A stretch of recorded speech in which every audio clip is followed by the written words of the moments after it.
and Robbo. It's the most talked about TV show that's not on TV. And I think you guys are amazing. With raw, honest opinions. This was not a mistake. This was a lie. Exclusive stories. Some industry insiders have been talking about this. Is that a Ben, Rob and Robbo exclusive? And plenty of famous faces. I'm not wasting these gold moments on 60 Minutes. The Ben, Rob and Robbo Show is the new way to stream your news. This is the stuff that headlines are made of. Live every Monday to Thursday at 1 p.m. Australian Eastern Standard Time on Ticker TV or Facebook and Twitter at BRR Show. Watch live or on demand. Ben, Rob and Robbo. Streaming across the globe, Ben Norris, Rob McKnight and David Robinson. Ben, Rob and Robbo. News, entertainment, it's the Ben, Rob and Robbo. Ben, Rob and Robbo Show. Ben, Rob and Robbo Show. Welcome to the Ben, Rob and Robbo Show. Here's Rob McKnight. Just looking at those last-minute results as they come through to the Ben, Rob and Robbo Show. We will keep you updated with any election news throughout this coverage. We'll be talking a lot about the election today. And joining me to do the talking and debrief on election 2020 in the US presidential race is Benjamin Norris and David Robinson. Ben, boy, it was a roller coaster ride yesterday. It was a lot of fun, and I feel bad saying fun. Yeah. I guess being here in Australia, I know what you mean. We're kind of a little bit away from it, but my favourite thing that's happening at the moment is Donald Trump, asking to speak to the manager because he's unhappy. He's the very definition of a Karen. He is a Karen, I know, but even Karen can do a better spray tan than that. Ah, well. That's true. That is true. Well, of course, yesterday we had our rolling coverage of the US election. We had a special guest join us from Florida, bringing us all the latest information from right at the centre of the action. That, of course, was Sarah Monahan, and she is back with us again today to share her views and insights. Hello, Sarah. Thank you for being here. Well, thank you for having me back again. Look, I want to ask you what the mood of the country is, but first of all, let's bring up our first map just so we can see the state of play. We can see that Joe Biden is on 264 and Trump is on 214. Now, this information is according to the Associated Press. And what we can see is Nevada really looks like it's going to go Biden's way, which, as you can see there, is 6 electoral votes. That would give him the required 270 to be declared the President of the United States. Now, there's a lot going on with that. I'm going to take you through all the developments in a moment. But Sarah, what is the mood in the United States right now? I think it depends on what city you're in. I drove around Palm Beach today. I went and collected the mail, and we actually went over to the island where, his Mar-a-Lago is. Just because we'd seen reports that in other cities they were boarding up, that people were already starting to riot and protest. And here we have Worth Avenue, which is like the equivalent of Rodeo Drive. There was nothing boarded up. There was a single police officer on the street. But then when we drove back through West Palm Beach, there was police stationed outside. There used to be the Trump building. He had a condo building here, and they took the name off the building probably a year ago now, but that's always, if there's going to be protests, they start there and they march around the bridge to Mar-a-Lago. So they actually did have one police car out the front. So I guess they were expecting that there could be some agitation. And the last few protests, I figured nobody boarded up on the island because you have to go over drawbridges to get there. And they probably just got used to in the last one that if anything happened, they just raise a drawbridge instead of making everybody go through anything. But for the most part, in around here, everyone was pretty calm. Some of the Trump neighbors were a little upset and talking about, maybe they would sail off. So I guess they're doing the same thing. Which you were threatening to do yesterday. Not because if Trump loses that I would be upset, just because I would temporarily go offshore until you feared the chaos protesters ended. Yeah. Whereas these guys are, just not happy. But I think for the most part, down here at least, which is surprising in Florida, but everything seems to be very rational. We're going to Miami on the weekend, so I'll have to see how it is down there. But I think people are still just waiting to see, and they're cautiously optimistic that whoever they voted for won. And then really nothing matters until December 4th when the Electoral College actually decides who wins, because it's all well and fun for you to vote and feel like that you made a difference. But then the Electoral College can come in and crash the whole party and say, no, we're just going our own direction. They, just like they did can go in against the last actual election. voting. We know this, but it's very unlikely. Look, let's cover what's been going on, because seriously, there's been a lot. And the world was watching yesterday as the polls were closing across the United States to determine who the next president would be, Donald Trump or Joe Biden. We were right here doing rolling coverage all throughout the day, and the race was tight. Now let's take another look at the map to see where the candidates are on the race to 270 electoral votes. Joe Biden is getting closer to that magic 270 number. He is only 6 electoral votes away, which he is currently in the lead to take government, to form the presidency. He's in the lead from Nevada, only by a small margin though. If all the early votes on this map stay within their current predictions, it will be Joe Biden on 270, Donald Trump on 268. This is going to come down to just 1 or 2 electoral votes, and it is still very much anyone's game. Any of these states could slip away. The margins are that small. And yesterday, first to come out to make a statement was Joe Biden. The race at this point was pretty even, with the Democrats having secured a few more states than the Republicans. Joe Biden spoke at a car rally in his home state of Delaware. Let's have a look. We feel good about where we are. We really do. I'm here to tell you tonight, we believe we're on track to win this election.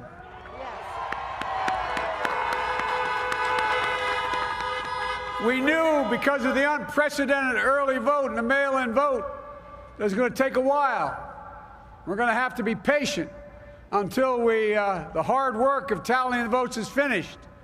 And it ain't over till every vote is counted, every ballot is counted.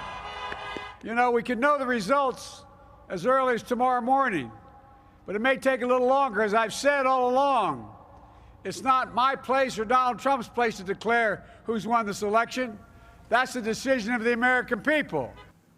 Now, this was really interesting, wasn't it, Robbo? Because I took this as a sign of Joe Biden coming out early to stop Donald Trump trying to claim the election. This was Biden acting very presidential in saying, we don't have the results.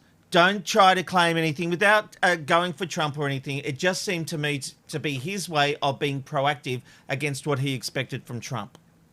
Yeah, I think you're right there, Robert. I think this is very presidential of Joe Biden, and this is what his whole kind of brand has been about, and that it's a steady hand. It's back to, you know, really high order of the president, as opposed to what we've had for the past 4 years. I think they were always expecting that Trump would come out and declare victory no matter what the numbers were, because remember, he's been sowing doubt since around July about mail-in ballots, Yes. and has tried to destabilize that whole system ever since then, in case he didn't have a landslide victory, which he must have known that he wasn't going to get.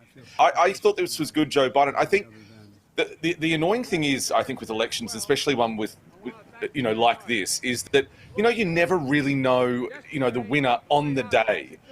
You know, we can say now that Anastasia Palaszczuk won the Queensland election, but it's not actually official because all of the millions and millions of votes haven't been counted. Yes, the LNB conceded. And then that's normal, and we can move forward, and she has got a lot of the votes. But it's important to remember that something like this isn't like, you know, a television show where it ends at 9:30. It's all, you know, tidied up. It does go on for a long, long time. I think Joe Biden just had to do this because Trump is just so unpredictable and will just say ridiculous things. Yeah, well, Sarah made the point. December 4 is when the Electoral College decides. But look, after Biden spoke, it wasn't long before Donald Trump responded, first saying, I will be making a statement tonight, a big win. And then, we are up big, but they are trying to steal the election. We will never let them do it. Votes cannot be cast after the polls are closed. Now, it's worth noting, this tweet was flagged by Twitter as having content that was disputed and might be misleading in an election or other civic process. Ben, it's pretty clear here what path Trump was about to go down, wasn't it? Oh, 100%. But I mean, do you know what's so funny about corrupt people is that they accuse other people of being corrupt for things that they probably have thought about themselves. I don't know whether or not Biden was actually, you know, going to try and make these votes appear out of nowhere or whatever it is that Donald Trump came up with. But clearly he's thought about it. So, that's where the information's coming from. But at the end of the day, Donald Trump is a megalomaniac and he's so entertaining in a really kind of the world's ending kind of way. You have to remember, though, the U.S. is the king of going into other countries and manipulating elections. I mean, they will go in and create all their own little ballots and put them in. I mean, how many dictators and presidents have they put into other countries? And he's probably just following that MO. And he's like, that's what they're going to do here, because that's what I'd do if I was going to go into like Nicaragua and change the election. So, there's precedent. Well, I think that's fair enough. And also, he is a man who goes into business deals and will just lie, beg, borrow, steal, kill his grandmother to win the deal, But let's have a look. Can I just also say, before you play that next clip, I just also want to bring the show's credibility down a level and just say, he who smelt it dealt it. That's what's happening here.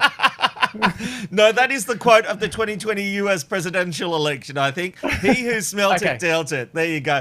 Let's have a look at Trump speaking in the White House shortly after Joe Biden made his speech. Millions and millions of people voted for us tonight, and a very sad group of people is trying to disenfranchise that group of people, and we won't stand for it. And all of a sudden, everything just stopped. This is a fraud on the American public. This is an embarrassment to our country. We were getting ready to win this election. Frankly, we did win this election.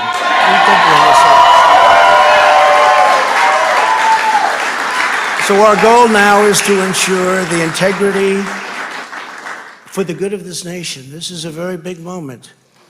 This is a major fraud in our nation. We want the law to be used in a proper manner. So we'll be going to the U.S. Supreme Court. We want all voting to stop. We don't want them to find any ballots at 4 o'clock in the morning and add them to the list, okay? It's a very sad moment. To me, this is a very sad moment. And we will win this, and as far as I'm concerned, we already have won it.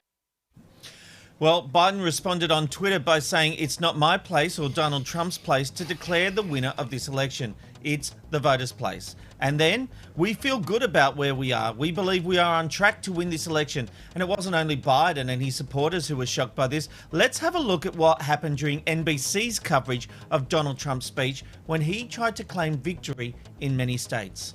Let's go to court.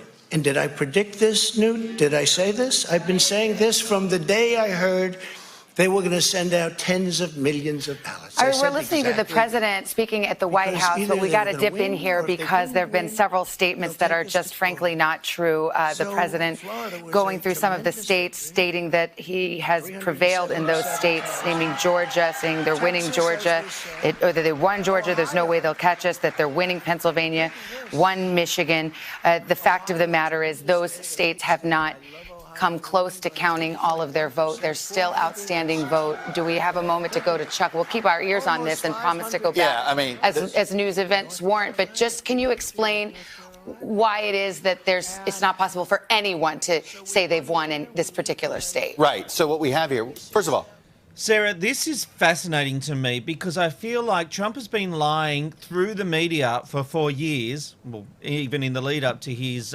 becoming the president, and the media haven't known how to deal with it. But when you attack the very foundation of democracy in America, this is the point where the media are turning, isn't it? Yeah, it's like he's listening to his own, you know how they would say you should manifest your dreams, and he's trying to manifest that, and now everyone's just like, look, you and your BDE just have to go somewhere else because this is not going to work for us anymore, and we don't have to listen to you because we don't think that you're the new, like, going to be the next guy. But it was fascinating to Sarah, me, did Robbo. you just say BDE? Did you just say BDE? Did I hear that right? I mean, I'm sure he doesn't have a B to go with that DE, but, you know, he tries to... Yeah. You guys are literally speaking in another language to me. Well, I don't know what you're Big talking dick about. energy. What is BDE? Oh, okay, Oh, right. yes. Okay. What I did find fascinating was even Fox News came out of that speech and challenged elements of it. And Fox News is very, very much on the side of the president. We are seeing the media. I really do feel in America, they're like, this is the point. This is the line that they say you cannot cross. You cannot put fear in voters about our democracy. This is what our country is based on. And yes, we've put up with the lies and the fraud and the bullying and the name calling, but attack our democracy, and this is where we will pull you up. It's really fascinating because just this morning, Joe Biden announced the Biden Fight Fund, tweeting, to make sure every vote is counted, we're setting up the largest election protection effort ever assembled. Because Donald Trump doesn't get to decide the outcome of this election, the American people do. And he has since been tweeting to count every vote in the name of democracy. Meanwhile, Donald Trump has been tweeting off the conspiracy of the votes, including this one. Last night I was leading, often solidly, in many key states, in almost all instances, Democrat-run and controlled. Sorry? No good? Okay. Stop. It's the worst impersonation I've ever heard. I thought your Irish accent was bad. Wow. Keep going. I thought he was doing Schwarzenegger. All right. I think Robbo needs to save us. No, Robbo, what did you have to say? Ben, let me finish the quote, please. Last night I was leading, often solidly in many key states, in almost all instances Democrat-run and controlled. Then one by one, they started to magically disappear as surprise ballot dumps were counted. Very strange. And the pollsters got it completely and historically wrong. Then there was this one. They are finding Biden votes all over the place. Yes, in the ballot boxes, Donald. In Pennsylvania, Wisconsin, and Michigan. So bad for our country. Ben, so good. Go on, Robert. I just really want to, I know we've kind of moved on, but I really want to go back to the media for a second. You're saying that they've gone at a turning point, that, this is the one thing that they're not going to stand for, and that is an attack on democracy. What I think has happened in the past 4 years is they've got so caught up in, trying to work out or trying to get gotcha moments with the president, trying to expose his lies. They've actually forgotten a big part of the story. Joe Hildebrand mentioned this yesterday on the program, and that is, well, why did 62 million people vote for him in 2016? 67 million people have voted for him so far. When will the media in America and across the globe kind of work out, well, who are these 67 million people? Why do they want him in power? They seem to have got this kind of tunnel vision of going, well, he lied. Very important. I'm not saying that you drop that ball, but isn't it time where the media kind of goes out and grows and says, well, why are they voting for him?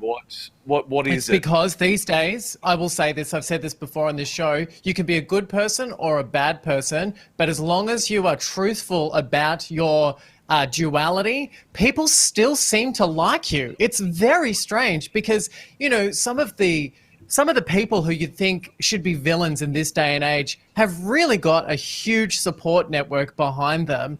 And it's the loudest voices on social media that don't represent those people. We need to stop pretending that these people don't exist, and we need to be smarter, and we need to be more respectful of these people as well. It doesn't matter if you think that they're crazy. Stop saying that about them because they don't care, and their opinions matter because they're voting people in. Absolutely. So we should listen, like you're saying, we should listen to them, right? So I think the media as a whole in America are not listening to these people except for Fox. They aren't. And the reason why they're not listening is because there's people out there who are saying that they're the most intelligent person. It's journalists, it's people behind the media, it's those same faces, those same key faces that come up and say, this is what everyone thinks. They do not represent anybody. These intelligent people with their smart words and their clever writing and their articulate nature, that does not represent everybody in the world. It really doesn't. Well, especially middle America, that's for sure. And you could say the same out here. Hell I want no. to bring up the map again because, Robbo, to go to your point, this is not a blue wash across America right now. We're seeing a lot of red. No. A lot of people are still supportive of Trump. No matter who wins this election, even if Biden gets those 6 electoral votes he needs to take the 270, this is not a definitive win. If it's so divided, you will have Biden on 270 and Trump on 268. That's not a massive difference here. This is not a situation where you can be saying we have a mandate. People are still going with Trump. Yeah, Rob. The problem is that there's never been a great alternative. So we talked about this yesterday as well, and that is, for the first 2 years, it was blamed on everyone except themselves, except for Clinton. And I go back to my point again, is that why did no one kind of think or look at more that 62 million people voted? I'm going to kind of go back to that point, because you're right. It's not a wash of blue that everyone says that it should be. There are still plenty of people who are voting for them. And why are they voting for them? How about we start asking those questions? Because it's very, very important. But up until this point, there's been Sorry, Sarah. The coverage yesterday was great because of someone like Sarah. Like Sarah being on the show yesterday, I was inundated with people who watched our programming to be like, wow, we have someone who's intelligent, putting their opinion across that might not necessarily be the popular opinion in the media, but Sarah spoke in such a way that it wasn't threatening, it was just intelligent, and it gave us a chance to have a debate. Now, we never see that. We don't get to see those people on the TV. Here in Australia, we get these cookie cutter personality types that fit into this mold, and they don't want to step outside of that. And that's why, like even today, we've got Sarah on the show who's willing to be real and take us through her opinions. And that's amazing. And Sarah, I want to let you speak, but I just want to say Sarah Monahan should be the next big political correspondent in Australia. Her insights are better than anyone I have seen on network television. What you delivered here yesterday, Sarah, was above and beyond any of the coverage on the commercial broadcasters. You delivered insight, you delivered realness, and you understood what was going on. I am thrilled that you were part of our coverage, and I hate the fact that someone's going to steal you up and give you lots of money that I can't compete with, but you deserve it, and you should be this big player in Australian media because they're missing out by not having you. But give us your reactions. Not to that, not to the praise, but to the other stuff. Thank you, Rob. It's been interesting. I'd like to thank. Anyway, thanks, boys. So I think that the big thing we've noticed. So back when I was going through all of my stuff, we always knew which media outlet liked me and which ones didn't, by which photo they used of you. So if it was one where you were all happy and smiling, you knew that they liked you. And if they got a screen grab of you halfway through a sentence where you're all like, you knew that they didn't like you. And so my husband, Matt, pointed out that Fox News has actually been using the two pictures of Biden and Trump, that they had the smiling picture of Biden and the angry photo of Trump. And he's like, that's really weird because Fox normally likes him, but they've been using the angry photo. And then today, all the networks switched and they used a happy, happy photo. But it's Fox for the last couple of months, like he pissed him off a couple months ago. I think it was back when he wanted to be like the regular caller in and they were like, thanks, but we'll call you. And ever since then, there's been some kind of, there was a weird thing because he called in and he's like, I'd love to do this every week. And they're like, yeah, thanks, but no thanks. We'll let you know when we want you again. And ever since then, there's been some kind of like weird thing going on. And then, but then the other thing I think who's still voting for Trump is, so you've got, like, I noticed that a lot of the places that are blue are the very woke states and the ones that are very progressive, and they're the ones that I always love going to because, like, you look at even where we are, which is Palm Beach, which is rich, but it's a very heavily gay area, and all the way down Fort Lauderdale, Miami, are all very gay areas. And the other places inside Florida, like Orlando and St. Pete, are also very, very gay-friendly areas. And that's the blue areas, and the rest are red, and they're very kind of either Latino or redneck.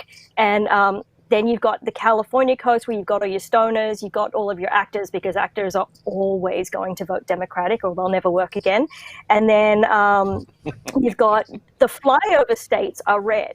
But then I was reading as well this year, they were talking about men versus women. Even the women who voted for Trump the first time did not necessarily vote for him this time because they're not happy with him. But the white male is still voting for Trump because they're almost at the point where they're scared because there was like the amount of amazing people that were voted in this time that were either gay, openly gay black men or transgender people that were voted into Senate, which is fabulous that they're letting everybody in and people are encouraged and voting for these people in. But there's a whole sentiment with the white males in the states that are kind of scared that, and it's weird because, like, I have white male friends who've applied for jobs and they were told, I'm sorry, you don't fit our category because we have to employ a minority right now. And so a lot of them are feeling threatened because they are getting pushed out in favor of, we have to have, Diversity. a person of color, or we have to have diversity. And so, they're voting for Trump because they're pushing against wokeness. They're pushing against Biden. They're pushing against all these people that they fear will, they're finally feeling what everybody else has felt for, 300 years. But they're nervous. And then some of them just, Trump, unfortunately, is better for the economy than, stocks have gone up, things are doing well for the economy. So if you own a business or, you have a job or whatever, you're probably still going to vote for Trump. Whereas if you, want healthcare, you want, better benefits for people, then you're going to vote Democrat. And so I think that that's also the divide. And so that's why so many people are still voting for Trump, even though he is terrible and loud spoken, but you know who he is. And maybe it is the better the devil you know. So, Sarah, that's what I want to ask you, because obviously we know that you live in the US, and something that we've noticed, a lot of people have noticed, is that there was never that alternative from the Democrats. There was always this kind of infighting, it was always this blaming. In saying that, we know Donald Trump, we never knew anyone really, obviously we knew Biden from his vice president days, but we didn't have anyone to look to. So if there was a stage with two spotlights, there's one definitely on Trump, but the other one, to me, was empty. Is that how you felt, or is that not a right assumption? Do you feel that the Democrats have been putting up someone or have been putting up a good fight? I don't think the Democrats really offered anyone of value. Biden has surprised me in the speeches that he's made today, where he actually came out and he talked about, we won't be a red state versus blue state, we'll be the United States of America. And I was like, that's actually very adult and good for you. And then, so maybe, people have made the right choice. But is that true, do you think? I really hope that people after 2020 have been like, this is the worst year on earth and we need to just come back together, and hopefully that optimism, people will next year in 2021 decide to, let's reunite and just be people again and all love each other. It's just, I don't think the Democrats really offered a good option and they were also busy infighting. And this is the problem when you have people running against each other. And it was like Kamala Harris and Biden were at each other's throat during the conventions, and then he picks her for a running mate. And so that's, to me, the danger too, is like when you're having those debates between the people, they're all at each other's throat because they're trying to get for this job. But then as soon as one of them's nominated, they're like, I'm so sorry, I didn't mean it. Can I be, your VP? And I'm like, this is the dumbest thing. But at least Hillary wasn't running because she was terrible. Terrible. She had her own set of issues. But you mentioned Joe Biden. He did come out speaking again this morning. Let's have a look at that. Power can't be taken or asserted. It flows from the people, and it's their will that determines who will be the president of the United States, and their will alone. Every vote must be counted. No one's going to take our democracy away from us.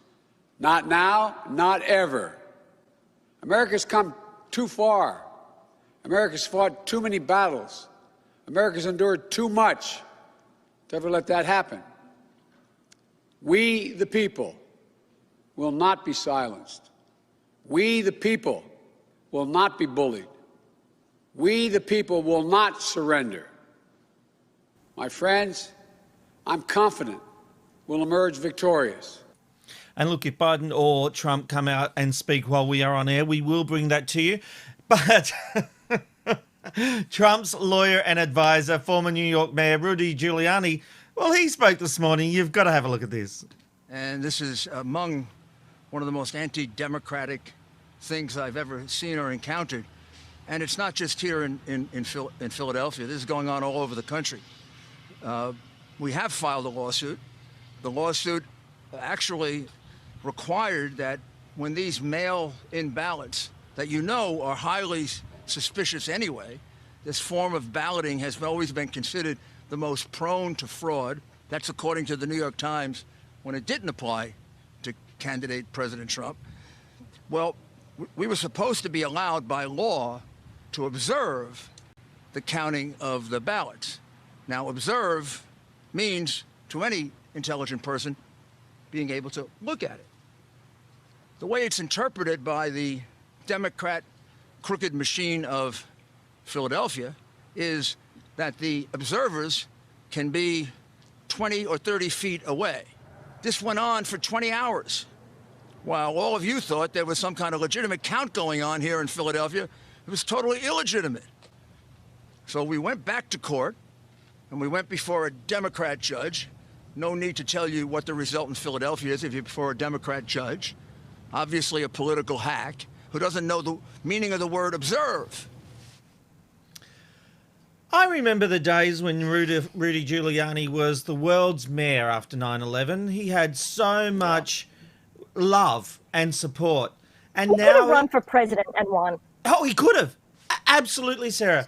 But look, you've got to tell me that if in the United States it is the same feeling as that I get in here in Australia, I feel like he is just a joke and a hack and will lie, beg, cheat. And while Donald Trump might kill his grandmother, Rudy Giuliani will be there saying, just put it there, Donald, just put it there. That's what the artery is. Because that way the cops won't be able to get it back to you. You know, like this guy is a piece of crap, just to be honest. Like, I just think there is nothing likable about him.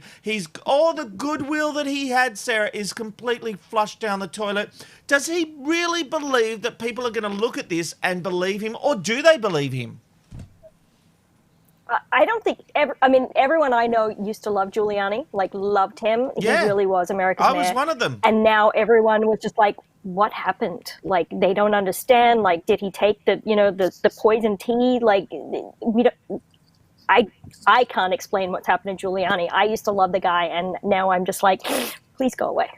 Yeah. It's because in the media we used to not see them. They got away with it. Like, at the end of the day, we've seen this with him, and as the media has evolved, the transparency has become more clear. This man's always been a pig, but instead he hid behind a headline of being like, look what I did I removed all the homeless people out of New York City. What an amazing guy I am. He hung his hat on all this sort of stuff. That Florida. Well, exactly right. Like, what a great idea. That's like me saying in Melbourne to Dan Andrews, how about you go and collect all the homeless people in the city and take them out to Frankston where they belong? I mean, the guy did strange things that was spun in the media to make him look better. But I'll go back to what I said to start with. The guy was always a pig. We just weren't looking. No, he had a bit of lipstick on and we fell for it. That's right. But Rob, there was a report done as early as this year, April 2020, by MIT in the US that said the chances of voter fraud are at 0.0006%, and you're more likely to get hit by lightning in the United States of America than any kind of voter fraud happening. Well, it's funny you say that, Robbo, because any recount that has taken place has not resulted in a change of result. In the history of America, no voter recount has ever changed the result. To declare that this is fraudulent, to declare that you don't like the way it's being played out, I'm sorry, they're not finding votes, they're reading votes. But where's accountability, Rob? Like, the accountability is missing at the moment because guess what? There are all these people coming out there with false information. It's happening all the time, and no one's making them accountable for it. And Donald Trump's telling everyone I think it's fake that's what news. the media are I think, Ben, you're absolutely right. And this is what the media is struggling with. And today, I felt, was the first time we got that line in the sand where the media jumped in and said, he is lying.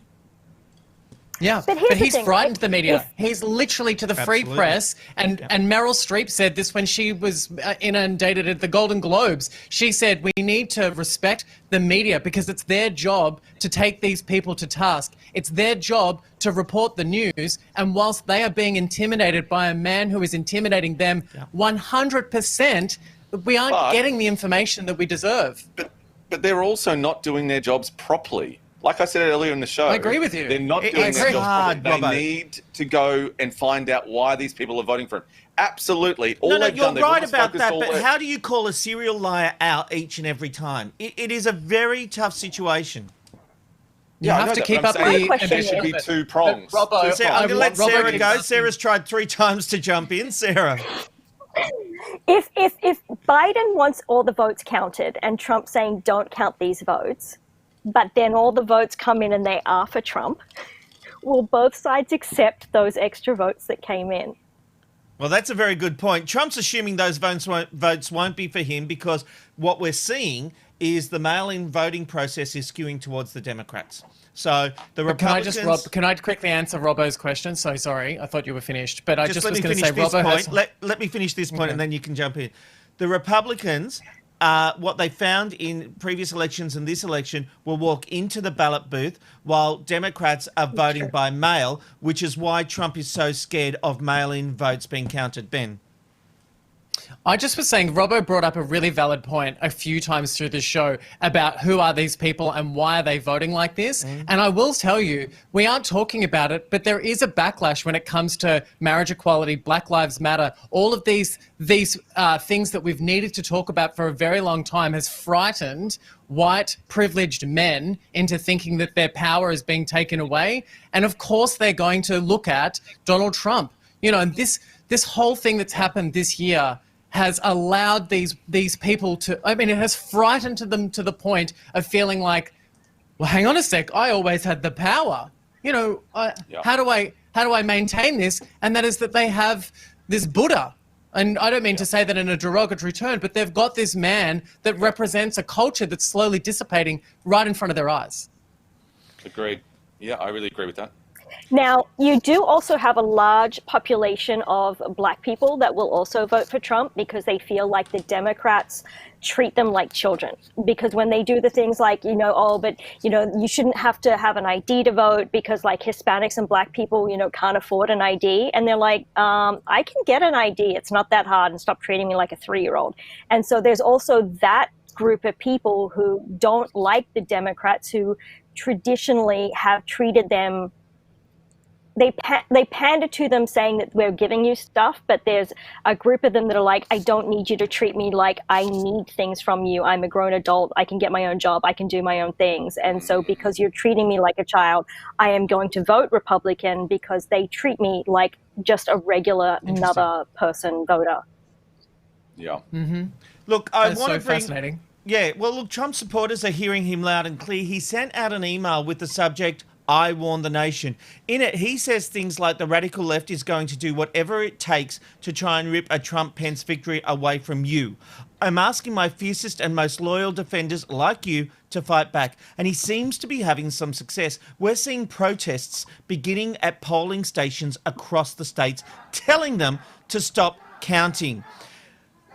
Ben, Trump isn't going down without a fight, but what does this hope to achieve? Is it all about illegitimizing the election?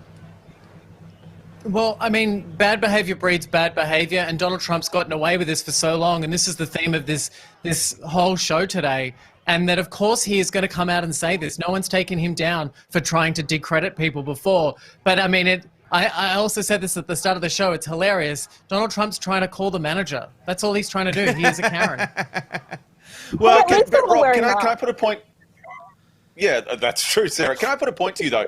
We all knew how he was going to react, that he was going to say that his officials were not going to be allowed into voting areas, that he was going to do all this. Why the hell, then, didn't Democrats... we've had 4 years to know how this man works. Why didn't they put in place things like, live cams? There are. Robbo, there are live cameras. No, you can go to Pennsylvania.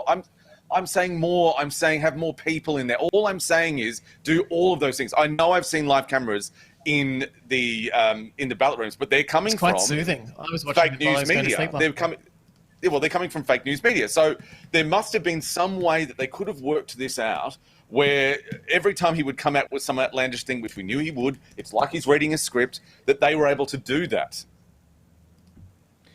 Well, what I'm trying to do, Robbo, is quickly pull up I'm trying to see if I can find, here we go, the Philadelphia. If you give me a second, Amanda will be able to pull this up. I'm not denying you. I'm just saying to you that often they're fed through fake news media. Well, Robbo, I've got it now. I want to show it. I've gone to all this trouble.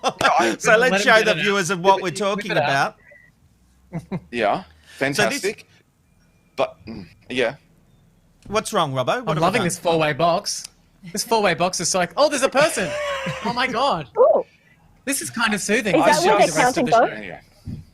Is that it? That's No, what Robert, Kanye you're West upset said? about something. Explain to us. I wanted to show. You're talking about a live camera. I wanted to show our viewers what we're seeing, which is what you're talking about. You're now saying there's extra cameras. I don't know why. What's upsetting about this? I'm trying to back you up and show what we see and what else you think we need. I think that we need more officials in there. They should have been more people. There should be more transparency. That's great. That's a fixed camera there. That's a lovely little GoPro shot. Obviously not a wide shot. There should have been more there.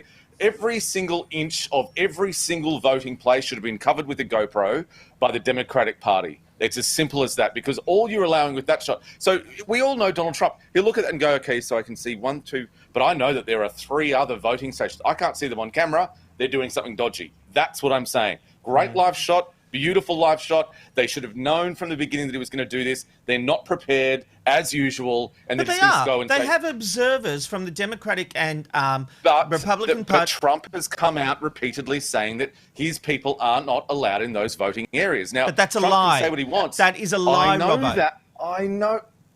Rob, that's my point. If there were more cameras, just flood them. If you've got to have 50 GoPros that cover every single voting desk, then you do that, because you know the man is going to say, well, there were two desks outside of the camera shot. That's where you're being dodgy. That's what I'm saying. You've got to fight idiot with idiot. Fight stupid with Well, the stupid. fact that it comes down to that, where the election is being... Well, look, the governor of Pennsylvania, he came out and had strong words to say about how all this is unfolding. This afternoon, the Trump campaign filed a lawsuit to stop the counting of ballots in Pennsylvania. That is simply wrong. It goes against the most basic principles of our democracy. It takes away the right of every American citizen to cast their vote and to choose our leaders. Our election officials at the state and local levels should be free to do their jobs without fear, without intimidation, without attacks. These attempts to subvert the democratic process are simply disgraceful. And look, it hasn't been long before the memes started coming out. I got this from Carlotta this morning. Have a look at this one. Have we got that? Stop counting! Good one. There's no doubt, it's an interesting process, Robbo. And look, I really do take your point about more cameras. But the fact is, scrutinies are allowed in there. It just blows my mind that this is what it comes down to, where there is a lack of... where the President of the United States is invalidating the will of the people. I know, and that's what I'm saying, Rob. I really do appreciate that you brought up that live shot, because we were talking about. I think that's fantastic.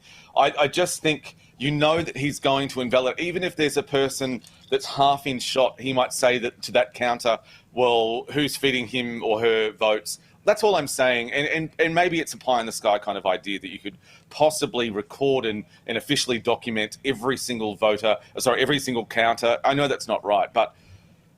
Yeah, maybe I was just dreaming there, actually, because you can't do that. There does some kind of faith in the system, doesn't there? But this is the problem, though. When you're dealing with someone like Donald Trump, who will just break... If he says to you, the sky is red, but no, it's blue. We've got vision of... No, it's not. It's red. It's red. That's the problem. I will say... The last election, before it was won, there was that big thing between Hillary and Trump where they were both saying neither side would accept the results of the election.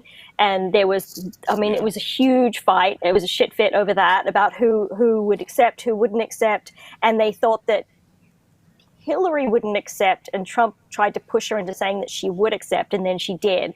But it's funny because now he's doing exactly what she did the last election. Yeah. So it's all, to me, it's very all self-interest. confusing. Is that what you're saying, Sarah? Look, there is still so much to talk about, but we are going to move on. But it is time for a hit of entertainment. But there's one aspect of the election we haven't talked about, and that's Kanye and his run for president. Ben, how did it work out? Well, Kanye West himself admitted defeat after he filmed himself voting at the US presidential election for the first time yesterday. But the funny thing was, he tweeted, which I thought was hilarious, "God is so good. Today I'm voting for the first time in my life for the President of the United States, and it's for someone I truly trust. It's me." Isn't that lovely? I just think the man could not be more narcissistic. But let's quickly get into the stats, though, because this is where the votes went down for Kanye. And I know lots of people are talking about it. In Colorado, West got nearly 6,000 votes. In Vermont, West got more than 1,200 votes, according to the tally. In Idaho, he got 2,300. Anyway, look, you can see the numbers were really low in those overall markets. But the overall number... More than one. He did. He got, overall, ABC reported that he got 56,777 votes nationally by 5 p.m. Eastern Standard Time in the US yesterday. Crazy. Yeah, and his own wife did not vote for him. I found that to be very sad. She could have at least pretended to support him. Because she didn't vote, Sarah, or she actually went in and voted for someone else? No, she voted. She voted, but she got caught out because... And she got caught out. People know that. But look, Sarah, I'm just going to say to you, I didn't know you know this. And Sarah and I, we've talked about this offline. You know this. We don't always have to agree with our partners. Like, I don't always ask Ben who he votes for. And I think sometimes, it's okay that we can have a difference of an opinion but still be in a relationship. I wonder if Melania voted for Trump. Probably not. She's packing her bags right now. She's like taking the cash from under the mattress and she's going on a holiday. All right.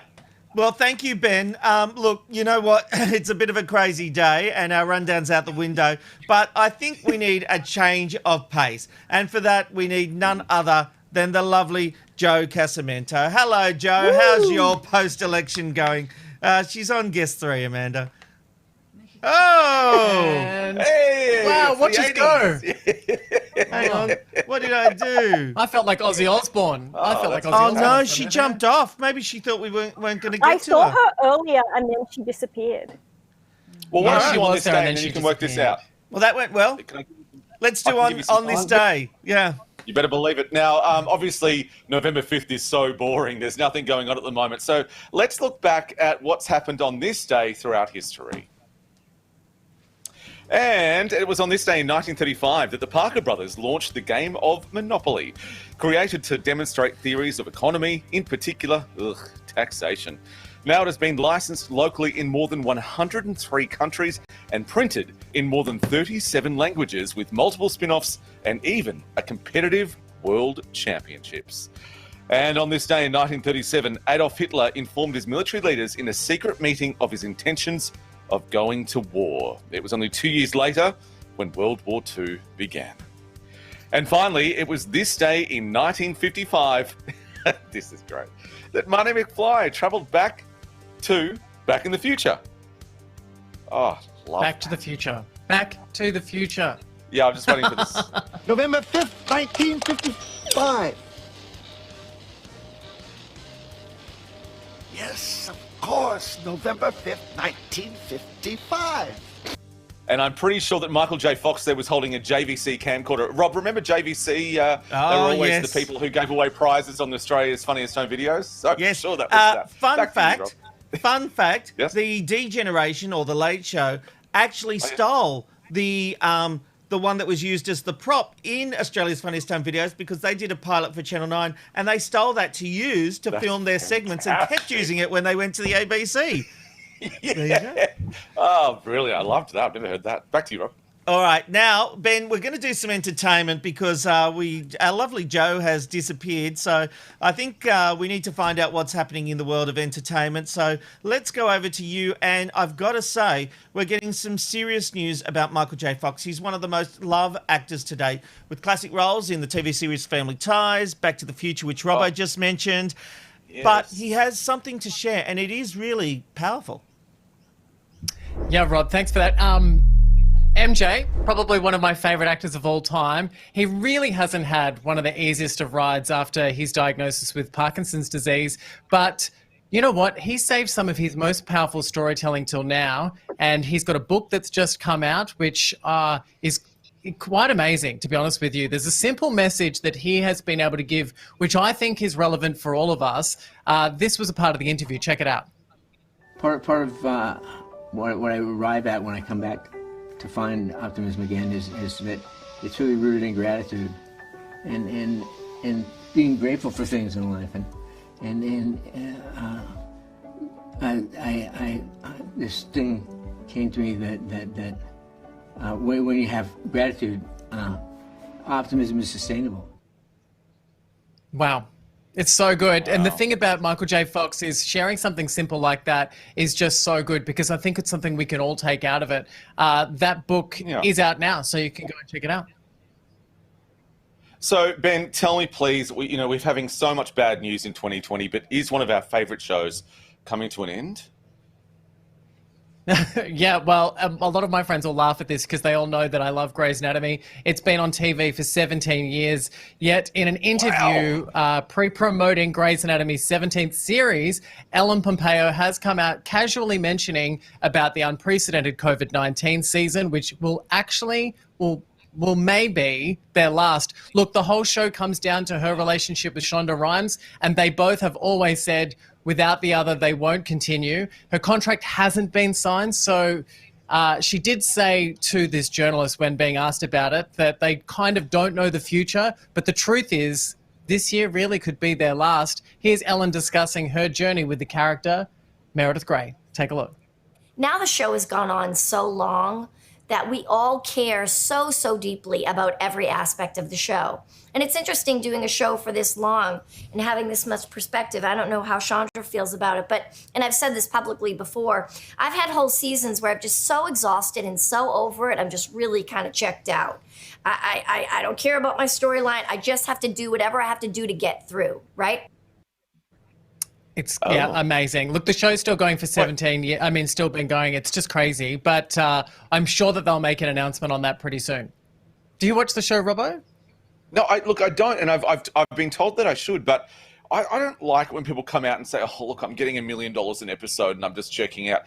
Do we like this woman who does this character? I just don't like Absolutely. No. Look, at the end of the day, if you'd given up 17 years of your life, even you were being paid millions of dollars, she was in lots of amazing films before she started that journey of playing Meredith Grey. She was in Steven Spielberg movies, Catch Me If You Can. So look, maybe she wants to go on and tell different stories. Is that sound effects of Grey's Anatomy sound effect in the background? Let us know. It's either the bird with me or it's ambulance people. I apologise. The studio is coming not to what take you you call away. That's all right. Hey, Ben, it feels like Ben, it feels like forever we've been talking about the editing of reality TV, but this time we have had a breakdown of an infamous scene on The Bachelor. This has actually left a lot of viewers shocked, and it's intriguing me big time. 100%, Rob. Look, last night on Reputation Rehab, which is a new show on the ABC where the premise is all people do deserve a second chance. And they unpacked TV villains last night. They didn't call me, but anyway, thanks for that. And they gave you the full rundown. Now, we've got this scene from The Bachelor, which you may have remembered. It was used for the promo with the Matt Agnew series. Check this out first. Hi, Abby. Matt, lovely to meet you. What do you do? I'm a astrophysicist. Okay, I'm a Gemini. Yeah, I'm a Leo. All the boxes ticked. Can't believe it. A brilliant moment. Extremely well handled by Matt, and some great editing apparently, because she sat down with the guys last night on the ABC and she gave us an insight into that exact scene and how it came to be. Ooh. Check this out. Should I tell you the real story? Should I tell you the story that I've told media for the last year? Tell us the real story. So, obviously the Gemini thing, whatever, haha, it's a bit of fun. It wasn't the worst edit in the world, but my sister is to blame, to be fair, because she was like, listen, if you have nothing to say, ask him what his star sign is. Walked up to Matt, we were talking for a bit, and then when he said it was an astrophysicist, I was like, and now is my chance. And I was like, I looked around to the crew, and I was like, I know this isn't the same thing. And then I said, what's your star sign? And then he said, I'm a Leo. And then I said, okay, I'm a Gemini. And then I said, as long as you're on a Capricorn. And then he was like, ha, ha, ha, ha, ha. But that's actually the conversation as it happened. So, like, it's fine. Like, it's like a funny thing. Like, it's not the worst thing in the world. But, yeah, it was edited really well. Abby? I think that's a piss poor. It made her look like an idiot. I'm not buying it. Yeah, but it did. Nah. Yeah. Nah. But it made him look lovely. No, because she's trying to rewrite history after the fact. If I was her, I would have said, yeah, I did it as a joke. It was funny. Like, I heard what he said. But no, I don't buy that at all. Rewriting history. Well, Robert, the reason... I believe her.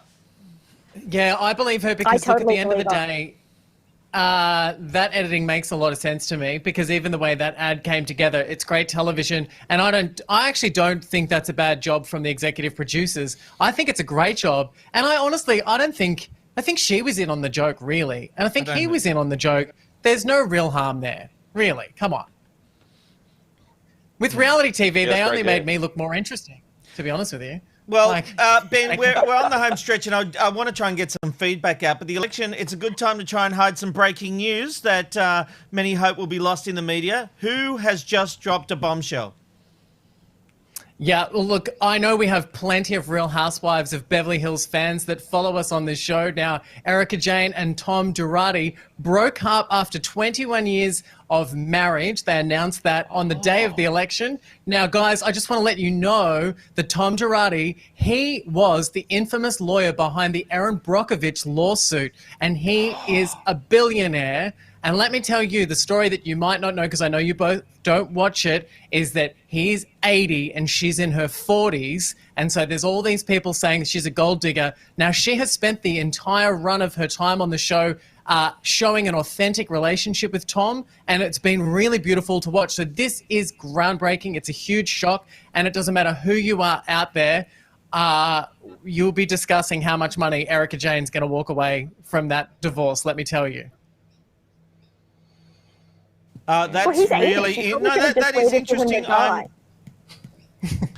What?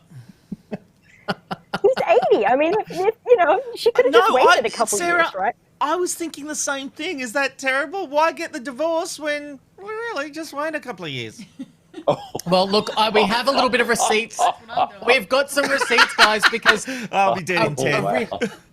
A really good friend of mine, Philip, who's a friend of the show, he actually sent these screen grabs on So Dramatic. You know, we know So Dramatic because we were talking about it the other day. And Philip has the receipts on this one. So apparently, if we can get the graphic on this now, it is... Oh, I probably should have cut that graphic better. But look, are people out there claiming that the two of them have been in extramarital affairs? So do you know what I would say is maybe they're in an open relationship. Maybe it's none of our business. And Erica, if you like me, send me some money in the mail because, girl, I know you got the cash. Hey, that brings us to the end of this special post-US presidential election edition of the Ben Robin Robbo Show. That was a mouthful. Sarah Monahan, I'll say it again, you are the best political analyst I have ever worked with, and I've worked in all the major newsrooms. You are brilliant. Thank you for your insight.